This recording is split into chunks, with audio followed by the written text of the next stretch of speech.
The Saif Malik gallery से मैं रईसा मलिक, आपकी होस्ट।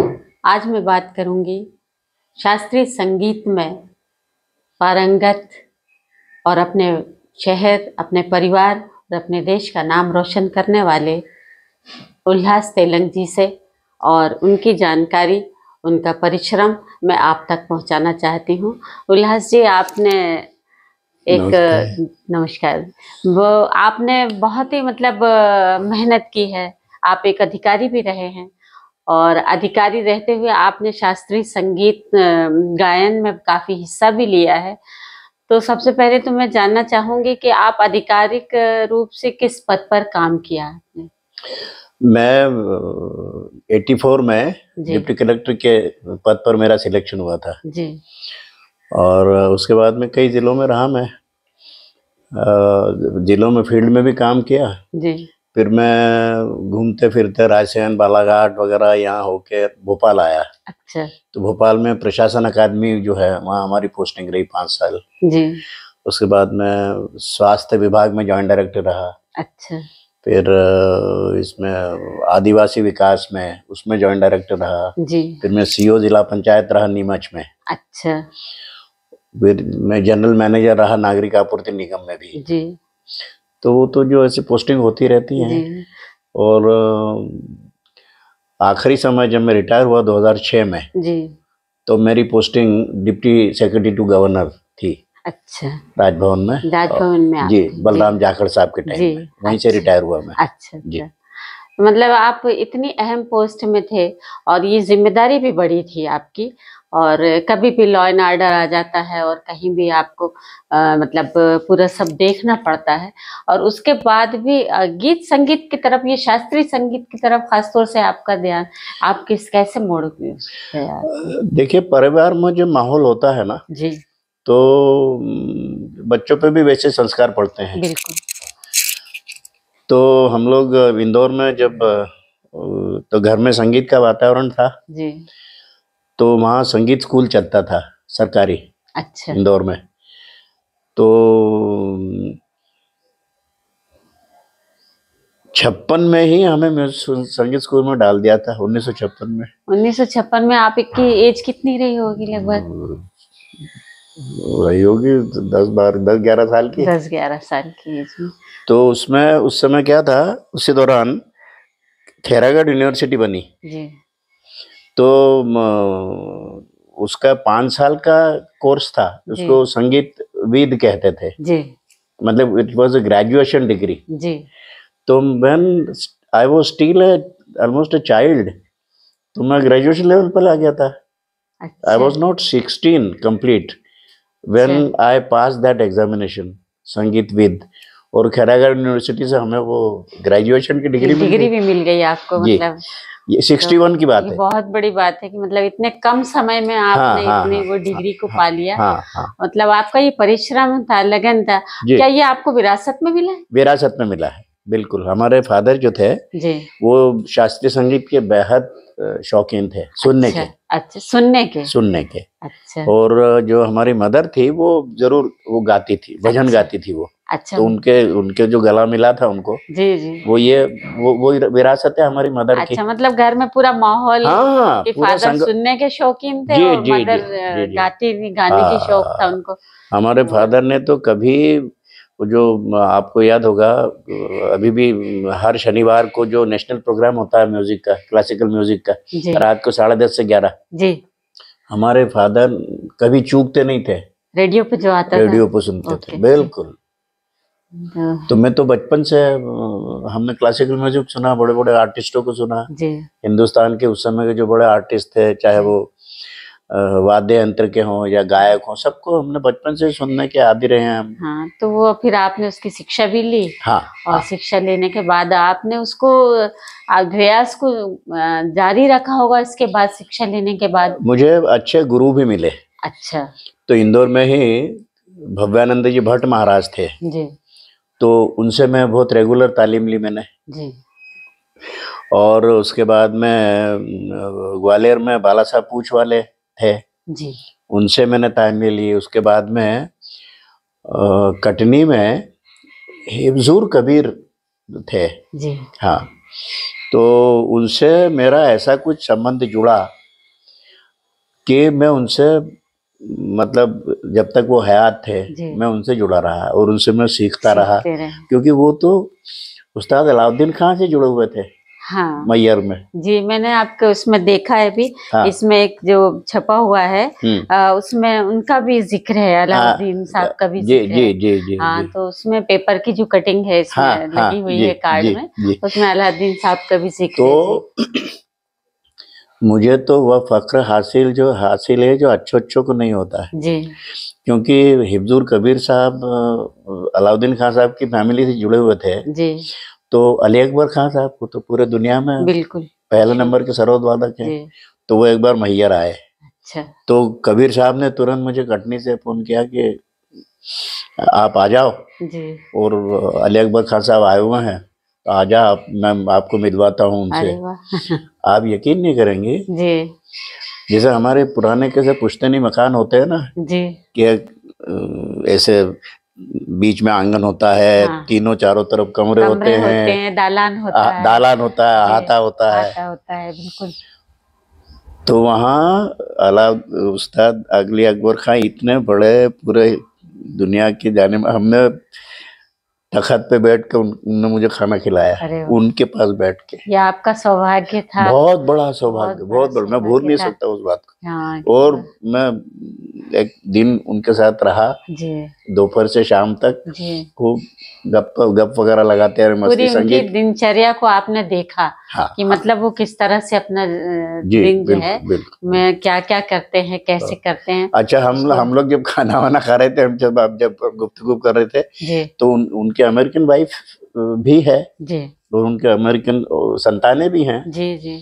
तो उनका जो एक बेटा जो साथ में आया था वो सरोद बता रहा था ऊपर। अच्छा। वो हमारे सामने नहीं आया। हाँ। लेकिन उसकी रियाज चल रही थी। अच्छा। मदीना भवन कहते हैं उनके, जो अलाउद्दीन खान साहब का जो मकान है उसको मदीना भवन कहते हैं। मदीना भवन के नाम से है। हाँ, मशहूर है वो। तो वहाँ के जो राजा थे मैयर के, उन्होंने उनको वहां से खास तौर से इन्वाइट किया था और वहां से सेटल हुए थे वो।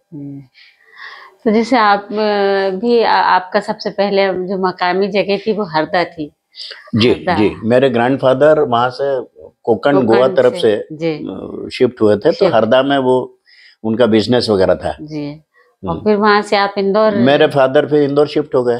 तो हमारी सारी तालीम इंदौर में हुई, कॉलेज तक की सारी तालीम हमारे इंदौर में हुई। तो सबसे पहले पोस्टिंग कहाँ हुई थी आपकी? मेरी पहली पोस्टिंग बालाघाट में हुई थी। अच्छा, बालाघाट से आपकी पोस्टिंग सर्विस। हाँ। अच्छा, ये जो संगीत में आपकी रुचि थी, तो वो इसमें जो आपकी पोस्टिंग इधर उधर होती थी और आपको कार्यक्रमों में जाना भी रहता रहा होगा, और ये जो आधिकारिक रूप की जो जिम्मेदारियां थी वो भी आपके सर पर थी, वो भी निभाना पड़ती। तो ये दो रोल आपने कैसे एक साथ किए? देखिए, इत्तेफाक देखिए जी, बालाघाट में जब मेरी पोस्टिंग हुई जी, तो वहाँ लतीफुद्दीन सिद्दीकी साहब कलेक्टर थे। अच्छा जी। और जब उनको पता लगा, कभी एक आध बार ऐसी बातें अक्सर उजागर हो जाती हैं। अरे भाई, वो फलाने साहब हैं, वो तो गजल भी गाते हैं। हाँ। वो तो अच्छे गाते हैं, और उनके घर से रियाज की आवाजें आती है वगैरह। तो इंदौर में मैं आकाशवाणी से गाता था जी, इंदौर आकाशवाणी से। जब बालाघाट गया तो बालाघाट का जुरिडिक्शन भोपाल रेडियो था जी। तो यहाँ से मुझे जब कॉल जाते थे रिकॉर्डिंग के लिए या गाने के लिए, तो मुझे कलेक्टर साहब से इजाजत लेनी पड़ती थी। लेकिन मुझे सिद्दीकी साहब ने कभी नहीं रोका, बल्कि मुझसे उन्होंने गाना गजल सुनते भी थे वो, और जब भी आया उन्होंने कहा तेलंग तुम जाओ, बिल्कुल हम तुमको रोकेंगे नहीं, बाकी वो बहुत दूसरे अफसर संभाल लेंगे, तुम जाओ। हाँ, मतलब सपोर्ट किया किया। अच्छा। मैं एसडीएम पे था वहाँ, बैयर एक सब डिवीजन है बालाघाट में, वहाँ एसडीएम भी था जी। लेकिन जब भी मुझे गाने के मौके मिले मैं जरूर तो उसमें पार्टिसिपेट किया करता था मैं, निश्चित। हाँ, तो और जैसे परिवार का सपोर्ट तो था ही आपको, बिल्कुल है ना, वो तो चाह ही रहे थे कि आप गीत संगीत की तरफ जाएं, सीखें। और सीखने के बाद जब आपने स्टेज शो करना कब से शुरू किए फिर आप? स्टेज शो देखिए, मैं तो स्कूल कॉलेज में था तब से ही म्यूजिक कॉम्पिटिशन्स वगैरह में तो भाग लेना शुरू कर ही दिया था मैंने जी। मैं जब 10वीं में था जी। तो मुझे याद है जूनियर रेड क्रॉस के कैंप लगा था नैनीताल में। अच्छा। तो 10वीं में जब मैं था, मेरे ख्याल में आई वाज हार्डली 14 और 15 ईयर्स ओल्ड ओनली। हाँ। तो हम लोग नैनीताल गया था, अकेले गया था मैं ग्रुप के साथ में, जी रेड क्रॉस की टीम में, और हमने क्लासिकल म्यूजिक पेश किया था नैनीताल में। जी तो उसके बाद होलकर कॉलेज में था मैं। आपको एक इत्तेफाक बताऊंगा, मैं सेफिया कॉलेज में पढ़ा हूँ। जी। यहाँ सेफिया कॉलेज से भी पढ़े आपने?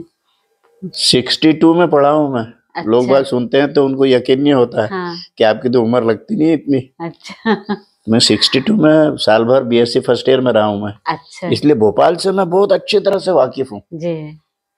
तो आप वैसे तो इंदौर में परिवार रह रहा था, आपने भोपाल आए? मेरी सिस्टर, उनको बीएचईएल में सर्विस लग गई थी। जी। मेरी सिस्टर को। जी। तो जब मेरी मदर की डेथ हुई तो फादर बाहर थे, तो उन्होंने मुझे ये पढ़ने के लिए सिस्टर के पास भेज दिया था। जी।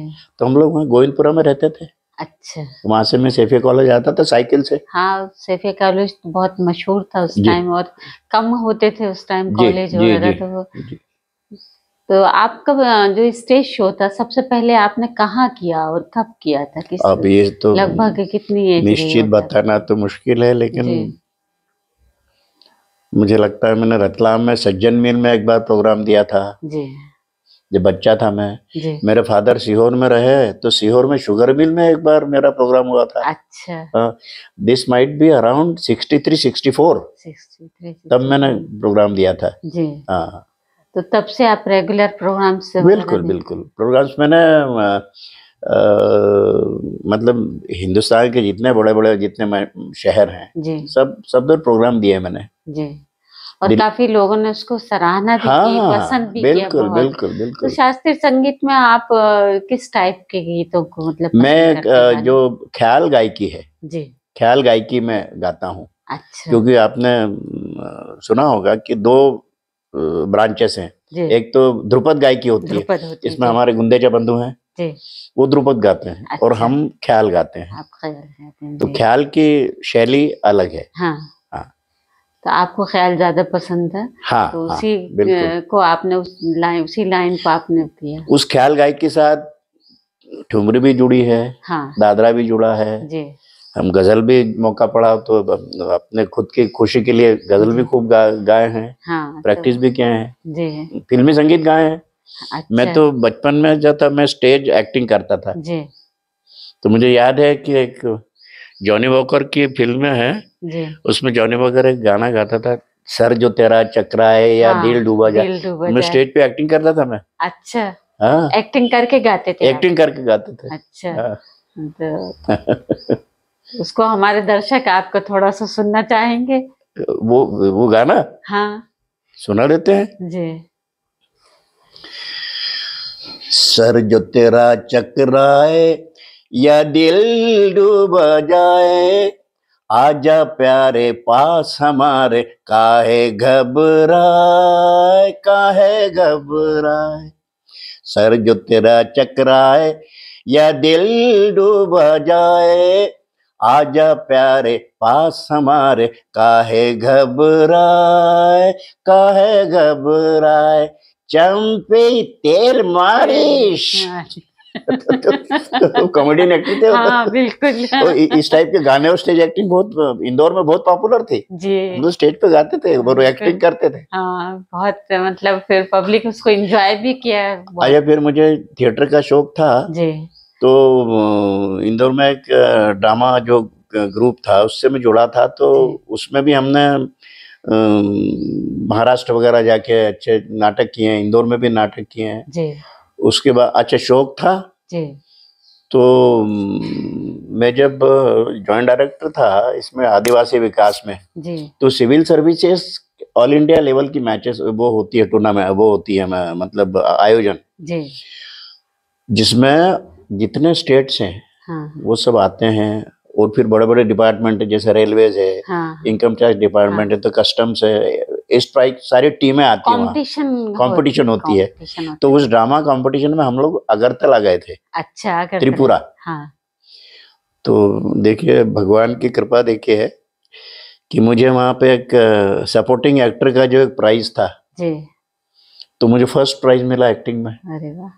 जबकि मैं 40-50 साल बाद स्टेज पे उतरा था मैं। जी, लेकिन फिर आपने उस लाइन को चूज नहीं किया, आपने शास्त्रीय संगीत। क्या है कि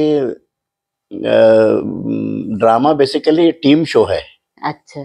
टीम शो है, उसमें समय बहुत देना पड़ता है। हाँ। अच्छा, ड्रामा के जितने एक्टर सारे इकट्ठा होंगे तब प्रैक्टिस होगी। हाँ। सब मिलके। अच्छा, फिर फोकस भी उसमें किसी एक आर्टिस्ट पे नहीं होता है। हाँ, टीम वर्क है तो सब पे रहे। भले एक हीरो होता है और एक हीरोइन होती है, लेकिन बाकी फोकस सब पे नहीं होता। तो अब क्लासिकल में हम लोग तो, एक मजाक की बात बताऊं कि आकाशवाणी पे किसी सबसे बड़ा जो प्रोग्राम होता है ना, आधे घंटे का, वो एक आर्टिस्ट पेश करता है। हाँ। हमें आधा घंटा लोग सुनते हैं लगातार, चाहे दूरदर्शन पे टीवी पे गाएं हाँ, या रेडियो पे गाएं। हाँ। तो हमें झेलते हैं लोग। वन मैन शो हो जाता है। झेलते लोग, वन मैन शो होता है। झेलते नहीं है, शौक से सुनते हैं। तब तो आपको इतनी दूर दूर तक बुलाया गया और आपने अपनी प्रस्तुति दी, इतनी दूर दूर तक लोगों ने सराहना भी की। मैं तो 80-82 से रेडियो का रेगुलर मैं वो हूँ, आर्टिस्ट हूँ, अप्रूव्ड आर्टिस्ट। अच्छा। और फिर भोपाल आने के बाद में फिर दूरदर्शन से भी जुड़े। जी। दूरदर्शन में भी मेरी काफी 3-4 घंटे की रिकॉर्डिंग है। अच्छा। तो मुझे कोई बता रहता था कभी कभी कि वो चलाते रहते हैं कभी कभी। हाँ हाँ।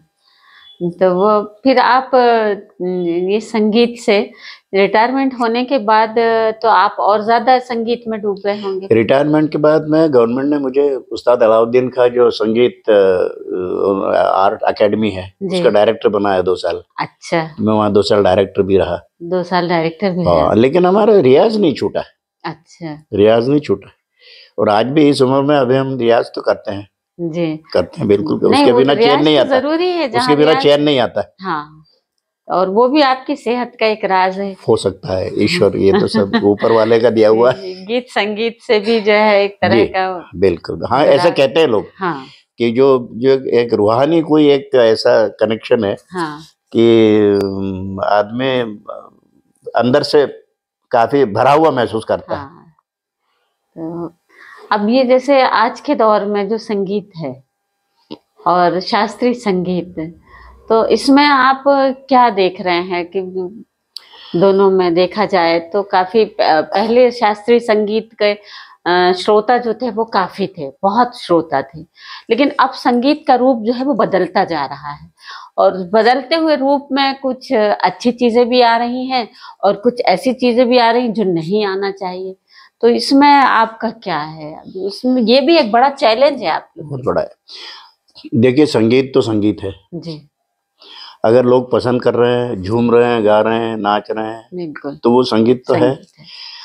लेकिन उसमें टिकाऊपन कितना है, ये ज्यादा देखना जरूरी है जी। एक गोल्डन पीरियड था, 40s 50s से शुरू हुआ, जिसमें हम तो बच्चे थे, तो हम दिन रात बिना का गीतमाला सुनते थे। हाँ। लता मंगेशकर को सुनते थे, मोहम्मद रफ़ी को सुनते थे। उस समय के जितने मुकेश हो, वो हो, महेंद्र कपूर हो। हाँ। तो हमने उनको सबको दिन रात सुना है, गाया है, और शौक से सुना है। शौक जी। और वो जो संगीत, जो कंपोजर थे, म्यूजिक डायरेक्टर थे उस समय के, चाहे नौशाद हो, चाहे लक्ष्मीकांत पैरेलल हो, शंकर जयकिशन हो, तो उन्होंने जो संगीत बनाया वो आज तक चल रहा है। बिल्कुल, आज भी स्टेज पे वही गाने हैं और वही लोग पसंद करते हैं और गाते भी हैं, गाने वाले भी हैं। बिल्कुल, आज के गाने कहाँ है? हाँ। ऐसे बुलबुले की तरह आए, खूब छा गए, 15 दिन बाद पता लगा दूसरे गाने ने उनकी जगह ले ली। सही है।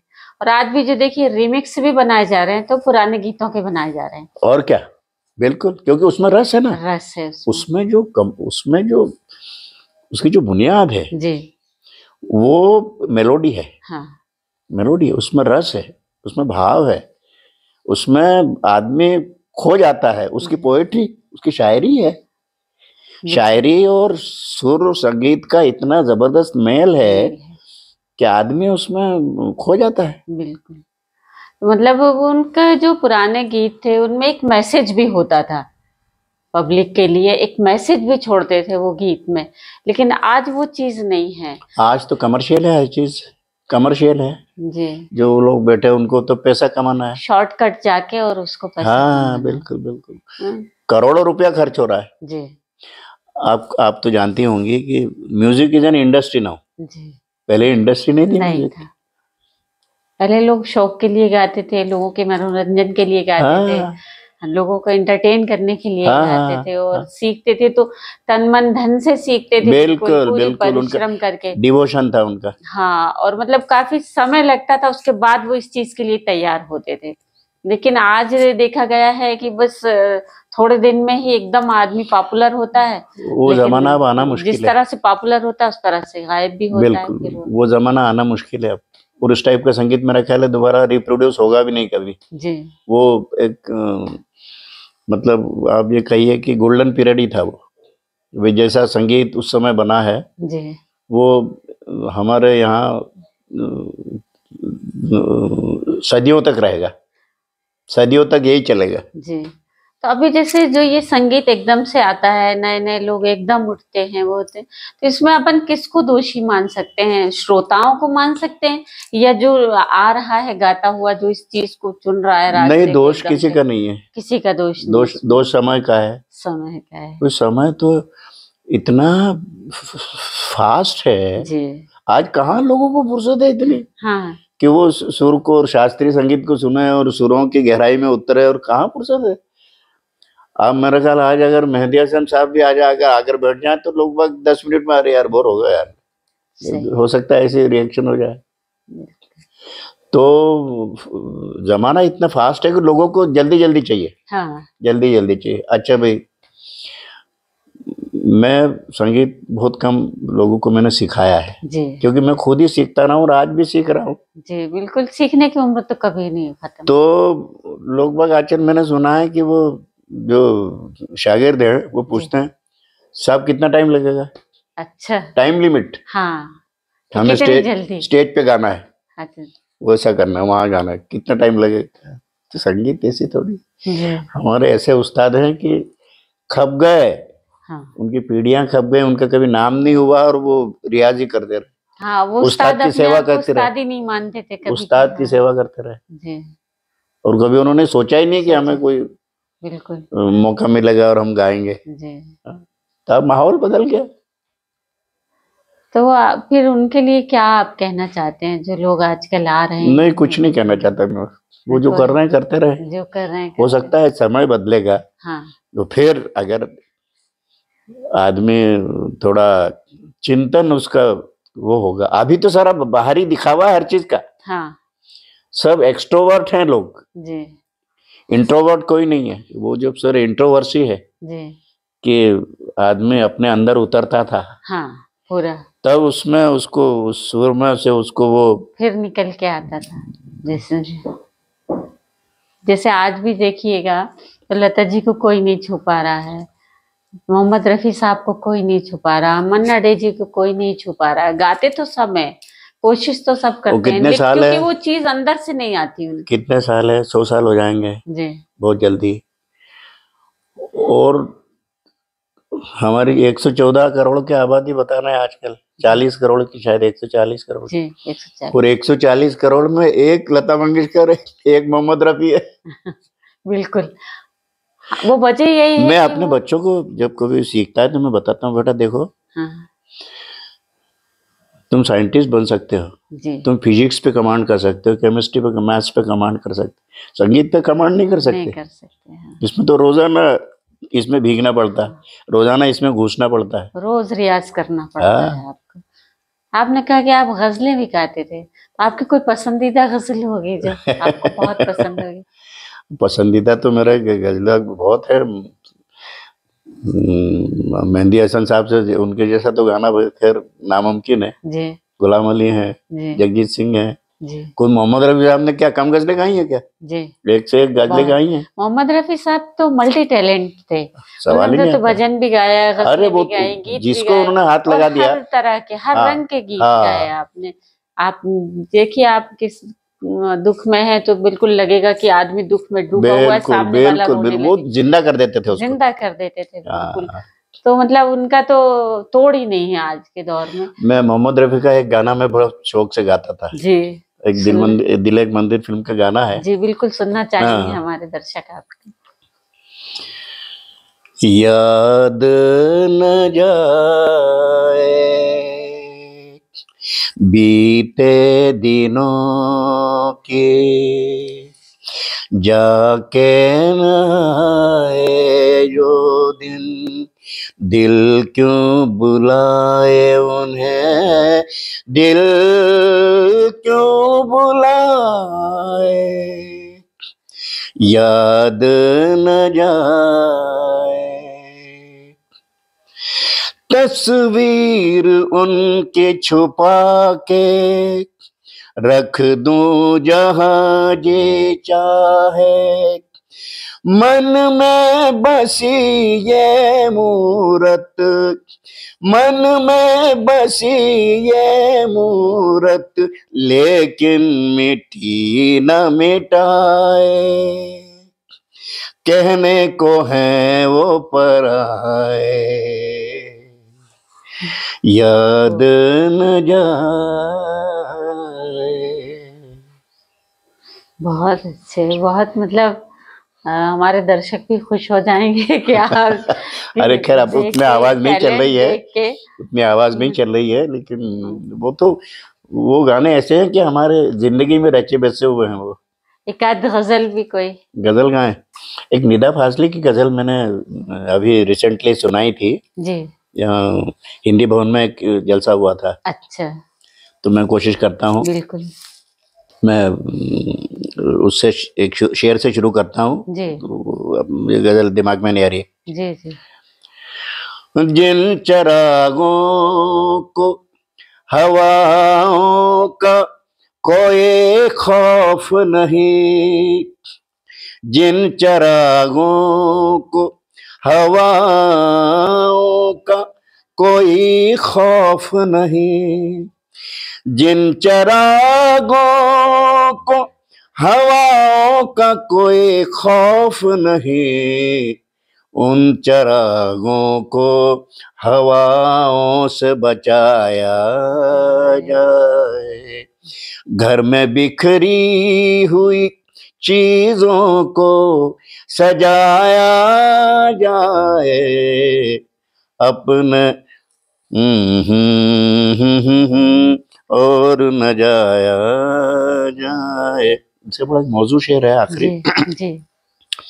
घर से मस्जिद है बहुत दूर, चलो यूं कर लें, घर से मस्जिद है बहुत दूर, चलो यूं कर लें, किसी रोते हुए बच्चे को हंसाया जाए, घर में बिखरी हुई चीजों को सजाया जाए, अपना गम लेके कहीं और न जाए जाए। ये शास्त्रीय संगीत का कमाल है कि आप गजल भी इतनी आसानी से गा लेते हैं, आप गीत भी गा लेते हैं, फिल्मी गीत भी गा लेते हैं। इसमें आपको अवार्ड भी मिले होंगे काफी? मिलते रहते हैं, मिले भी हैं, बहुत खूब मिले हैं जी जी। तो कहाँ कहाँ मिले? कुछ 2-4 अवार्ड्स का। एक तो जैसे बलराम जाखड़ जी ने ही आप एक मेरा एल्बम उन्होंने इशू किया था, उस समय मुझे सम्मान भी किया था, सम्मान किया था आपका। फिर मुंबई में जो सुरसिंगार संसद है जी, तो 92 में वहां से मुझे जो उपाधि देते हैं वो जी, जो हिंदुस्तान के जितने गायक वादक कलाकार हैं वो अपनी शान समझते हैं कि हमें वहां से वो मिला है जी। हाँ, तो वो पदवी वो मुझे मिला डिग्री। अब जैसे मैं इसमें देख रही हूँ कि काफी लंबी लिस्ट है आपकी, हाँ, जो बहुत सारा आपको अवार्ड्स दिए गए हैं। भोपाल में कई लोगों ने सम्मान किया है, बहुत सम्मान किया है, काफी लोगों ने मोहब्बत की हमसे, बहुत सारे जगहों पे दिया है आपको। तो आप इसी तरह से रियाज करते रहें और लोगों के दिलों को आपका संगीत चलिए, आपकी दुआ मिलती रहे। आपने हमको आपने खुशकिस्मती जी वक्त दिया, इसके लिए बहुत बहुत धन्यवाद। और हम फिर मिलेंगे किसी नए कलाकार के साथ।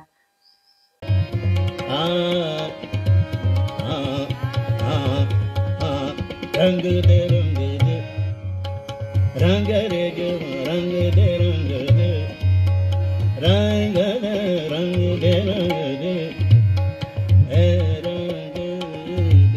रंग रे जवा रंग रे जवा रंग दे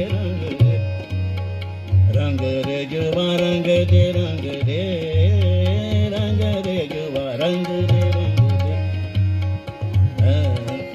रंग दे रंग दे रंग दे रंग रे जवा रंग दे रंग रे जवा मोरी चुनरिया रंग चावरिया गुण मानो तोर मोरे जवा रंग दे रंग दे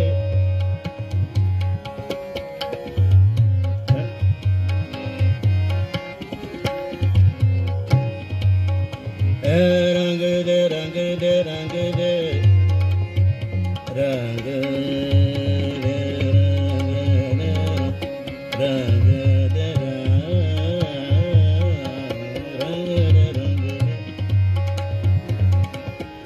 इंस्ट्रूमेंट्स में जैसे जोड़ झाला होता है,